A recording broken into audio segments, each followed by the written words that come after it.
بسم اللہ الرحمن الرحیم۔ ویلکم ٹو حیاء الاسلام یوٹیوب چینل۔ حضرت حسن رضی اللہ تعالیٰ عنہ جو کہ حضرت علی اور حضرت فاطمہ رضی اللہ تعالیٰ عنہما کے صاحبزادے تھے اور جناب مصطفیٰ حضرت محمد صلی اللہ علیہ وسلم کے نواسے تھے۔ آپ علیہ السلام حضرت حسین رضی اللہ تعالیٰ عنہ کے بڑے بھائی حضرت حسن علیہ السلام 15 رمضان کو ہجرت کے تیسرے سال مدینہ میں پیدا ہوئے۔ جب آپ علیہ السلام پیدا ہوئے تو حضرت محمد صلی اللہ علیہ وسلم نے آپ کا عقیقہ کیا اور آپ کا نام حسن رکھا۔ حضرت فاطمہ رضی اللہ تعالیٰ عنہا نے آپ کے سر سے بال اتارے۔ ہمارے پیارے پیغمبر حضرت محمد صلی اللہ علیہ وسلم کو اپنے نواسوں سے بہت محبت تھی۔ آپ صلی اللہ علیہ وسلم نے فرمایا کہ حضرت حسن اور حضرت حسین رضی اللہ تعالیٰ عنہما جنت کے نوجوانوں کے سردار ہیں۔ آپ صلی اللہ علیہ وسلم نے بہت مقامات پر ان دونوں سے محبت کا اظہار کیا۔ صحیح البخاری حدیث نمبر 3751 حضرت ابو بکر رضی اللہ تعالیٰ عنہ نے فرمایا کہ حضرت محمد صلی اللہ علیہ وسلم کی خوشنودی آپ کے اہل بیت کی خدمت اور محبت کے ذریعے تلاش کرو۔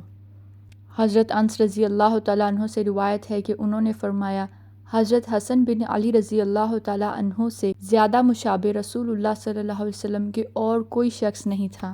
نبی علیہ السلام نے فرمایا یہ دونوں حسن حسین دنیا میں میرے دو پھول ہیں۔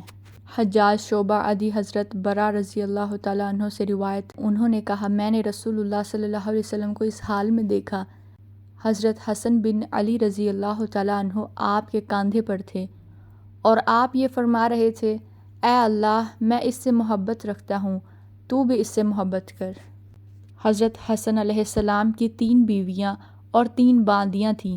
ابن سعد کے مطابق حضرت حسن رضی اللہ تعالیٰ عنہ کی اولاد کی تعداد 24 تھی جس میں سے 9 بیٹیاں اور 15 بیٹے، لیکن بدقسمتی سے ان کی اولاد میں سے بہت سے بچے اپنی ابتدائی عمر میں ہی انتقال کر گئے۔ حضرت حسن رضی اللہ تعالیٰ عنہ نے اپنے دور میں پیدا ہونے والے سب سے پہلے فتنے کا سر کیسے کچلا؟ جب حضرت علی رضی اللہ تعالیٰ عنہ کا انتقال ہوا تو اس کے بعد حضرت حسن رضی اللہ تعالیٰ عنہ نے 5ویں خلیفۃ المسلمین ہونے کا اعلان فرمایا۔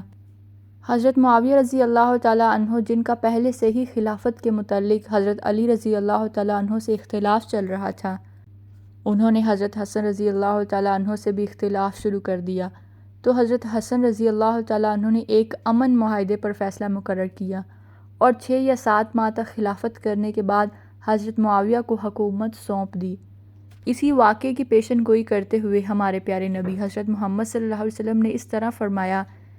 صحیح البخاری کی حدیث نمبر 7109 میں حضرت حسن بصری فرماتے ہیں کہ میں نے ابو بکرہ رضی اللہ تعالیٰ عنہ سے سنا، انہوں نے بیان کیا کہ نبی کریم صلی اللہ علیہ وسلم خطبہ دے رہے تھے۔ حضرت حسن بن علی رضی اللہ تعالیٰ عنہ آئے تو نبی کریم صلی اللہ علیہ وسلم نے فرمایا یہ میرا بیٹا سید ہے اور امید ہے کہ اس کے ذریعے اللہ تعالیٰ مسلمانوں کی 2 جماعتوں میں صلح کرا دیں گے۔ حضرت حسن رضی اللہ تعالیٰ عنہ 670 عیسوی میں انتقال کر گئے اور انتقال کی وجہ یہ تھی کہ ان کی بیوی جدہ بنت الاشد نے زہر دیا تھا تو آپ علیہ السلام اس زہر کے بعد زیادہ دن تک زندہ نہ رہ سکے۔ انتقال کے وقت حضرت حسن رضی اللہ تعالیٰ عنہ کی عمر مبارک 45 سال تھی اور آپ کو جنت البقیع مدینہ میں دفن کیا گیا۔ حضرت حسن رضی اللہ تعالیٰ عنہ اپنی بہادری، صبر، علم، سخاوت اور نرم مزاجی کی وجہ سے جانے جاتے۔ کوئی بھی سائل آپ کے در سے خالی ہاتھ نہ جاتا۔ آپ علیہ السلام صلہ رحمی کرنے والے تھے۔ حضرت حسن رضی اللہ تعالیٰ عنہ نے اپنی زندگی کتاب اللہ اور سنت رسول اللہ صلی اللہ علیہ وسلم کے مطابق گزاری۔ اللہ تعالیٰ ہمیں بھی اہل بیت کے نقش قدم پر چلنے والا بنائے اور اہل بیت سے محبت عطا فرمائے اور خلفائے راشدین کی اتباع کرنے والا بنائے، آمین۔ اسی کے ساتھ ویڈیو کا اختتام کرتے ہیں۔ ویڈیو کیسی لگی ہے کومنٹ میں ضرور بتائیے گا۔ حیاء الاسلام چینل کو سبسکرائب کرنا نہ بھولیں۔ اللہ حافظ۔